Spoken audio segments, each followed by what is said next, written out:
Hello, మళ్ళా వచ్చేసాను మీ ముందుకి. యుఎస్ఏలో మియామిలో ఉన్నాను నేను ఇప్పుడు ప్రెసెంట్.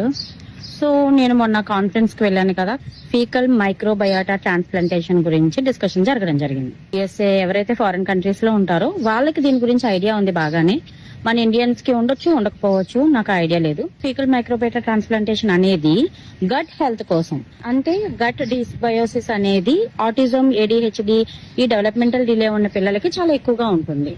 అలాంటి కిడ్స్ కి ఈ ఫీకల్ మైక్రోబయాటా ట్రాన్స్ప్లాంటేషన్ చేయడం వల్ల గట్ హెల్త్ సెట్ అవుతుంది, మైక్రోబయమ్స్ ఈజీగా మనం రీస్టోర్ చేయొచ్చు అనే కాన్సెప్ట్ ఇది.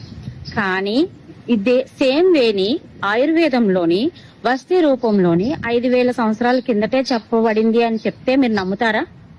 ఎస్, వస్తీ, కషాయ వస్తీ గాని, లేదు అంటే ఆయిల్ వస్తీ గాని, ఈ రెండిటితో కూడా మనము ఈ గట్ డిస్బయోసిస్ ని మనము రీస్టోర్ చేయొచ్చు. కాకపోతే ఎఫ్ఎంటి అనేది జస్ట్ గట్ డిస్బయోసిస్ ని ఓన్లీ ఫోకస్ చేస్తుంది. కానీ వస్తీ అనేది నర్వస్ సిస్టమ్, అంటే వాతను బ్యాలెన్స్ చేస్తుంది. వాత బ్యాలెన్స్ అవ్వడము అంటే కనుక నర్వస్ సిస్టమ్ బ్యాలెన్స్ అవ్వడం. నర్వస్ సిస్టమ్ ని న్యాచురల్ వేలోని కషాయ వస్తీ ద్వారా చేయడం వల్ల పిల్లల్లోని ఈ గట్ ఇష్యూస్ క్లియర్ అవ్వడంతో వాళ్ళలోని understanding, observation, behaviour issues control అవ్వడము, స్పీచ్ డెవలప్ అవ్వడము, ఇవన్నిటిని కూడా చూడొచ్చు.